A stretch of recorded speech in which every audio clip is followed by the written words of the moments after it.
સ્વાગત છે આપ સૌનું એમજે નર્સિંગ ગુજરાતમાં. આજના લેક્ચરમાં આપણે જોઈશું મસ્ક્યુલોસ્કેલેટલ સિસ્ટમમાં કાસ્ટ અને તેના પ્રકારો વિશે.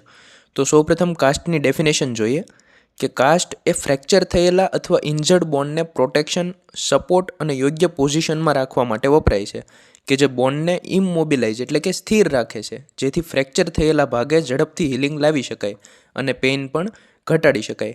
હવે આપણે કાસ્ટના અલગ અલગ પ્રકારો વિશે જોઈએ. તેમાં પહેલાં જે ટાઈપ્સ આપણે જોવાના છે એ છે કાસ્ટમાં વપરાતા મટીરિયલના આધારે. તો કાસ્ટમાં વપરાતા મટીરિયલના આધારે કાસ્ટને બે પ્રકારોમાં વહેંચી શકાય. પહેલો પ્રકાર છે પ્લાસ્ટર ઓફ પેરિસ કાસ્ટ એટલે કે પીઓપી કાસ્ટ, અને બીજો પ્રકાર છે ફાઇબર ગ્લાસ કાસ્ટ. પહેલો પ્રકાર જોઈએ પ્લાસ્ટર ઓફ પેરિસ કાસ્ટ એટલે કે પીઓપી કાસ્ટ. તેને જીપ્સમમાંથી બનાવવામાં આવે છે. તે ભારે હોય છે અને સુકાવવામાં પણ વધુ સમય લાગે છે. સસ્તું છે અને સરળતાથી મોલ્ડ થઈ શકે છે. બીજો પ્રકાર જોઈએ ફાઇબર ગ્લાસ કાસ્ટ. તે હળવું છે અને મજબૂત હોય છે, ઝડપથી સુકાઈ જાય છે, વોટર રેઝિસ્ટન્ટ છે, પરંતુ તેનું અંદરનું પેડિંગ એ વોટરપ્રૂફ નથી હોતું. ફાઇબર ગ્લાસ કાસ્ટ એ અલગ અલગ કલર્સમાં ઉપલબ્ધ હોય છે. હવે જોઈએ કાસ્ટના types based on body part એટલે કે બોડીના કયા પાર્ટ પર કાસ્ટ એપ્લાય કરેલ છે તેના આધારે. તો તેમાં આપણને પહેલો પ્રકાર આપેલો છે શોર્ટ આર્મ કાસ્ટ. કોણીના નીચેના ભાગથી લઈને મેટાકાર્પલ સુધી એપ્લાય કરવામાં આવે છે. ફિંગર્સને ઓપન રાખવામાં આવે છે. શોર્ટ આર્મ કાસ્ટ એ ડિસ્ટલ રેડિયસ, અલ્ના, વ્રિસ્ટ અને કાર્પલ ઇન્જુરીઝ માટે વપરાય છે. બીજો પ્રકાર જોઈએ લોંગ આર્મ કાસ્ટ. આ કાસ્ટ બગલના નીચેના હાથના ભાગથી શરૂ કરીને મેટાકાર્પલ સુધી એપ્લાય કરવામાં આવે છે. અહીં એલ્બોને 90 ડિગ્રી ફ્લેક્સ કરી સ્થિર એટલે કે ઇમમોબિલાઇઝ કરવામાં આવે છે. લોંગ આર્મ કાસ્ટ એ એલ્બો, ફોરઆર્મ અને ઘણીવાર ડિસ્ટલ હ્યુમરસની ઇન્જુરી માટે વપરાય છે. ત્રીજો ટાઈપ છે short leg cast. Short leg cast એ આપણા ગોઠણ એટલે કે નીના નીચેના ભાગથી શરૂ કરીને ટો સુધી એપ્લાય કરવામાં આવે છે. ટોના ભાગને ખુલ્લો રાખવામાં આવે છે. શોર્ટ લેગ કાસ્ટ એ એન્કલ ફ્રેક્ચર, નીના નીચેના ભાગની ઇન્જુરી તથા ટાર્સલ અને મેટાટાર્સલ ફ્રેક્ચર માટે વપરાય છે. ચોથો પ્રકાર છે long leg cast. Long leg cast એ અપર થાઈથી શરૂ કરી ટો સુધી એપ્લાય કરવામાં આવે છે. લોંગ લેગ કાસ્ટ એ ની, એન્કલ, ટીબિયા, ફિબ્યુલા અને ડિસ્ટલ ફીમર જેવી ઇન્જુરીઝ માટે વપરાય છે.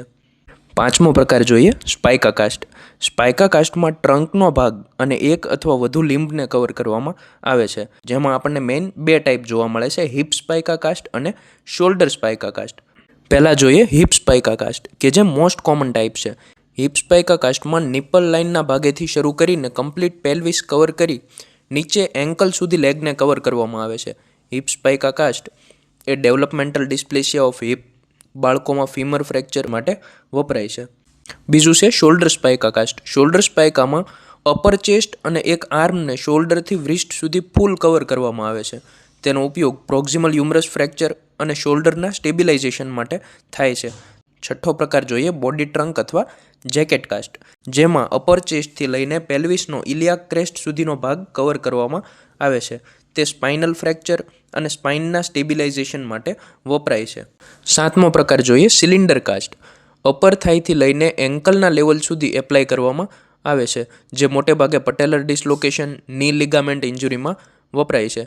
હવે મહત્વના કી પોઈન્ટ્સ જોઈએ.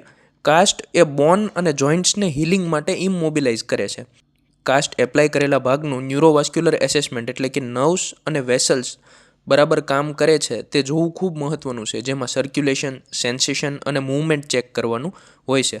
કાસ્ટમાં નીચેના કોમ્પ્લિકેશન્સ માટે જોવું ખૂબ મહત્ત્વનું છે, જેમાં આવશે પેઇન, સ્વેલિંગ, નમનેસ, ટિંગલિંગ, કાસ્ટમાંથી ખરાબ વાસ આવવી, પ્રેશર સોર અને કમ્પાર્ટમેન્ટ સિન્ડ્રોમ.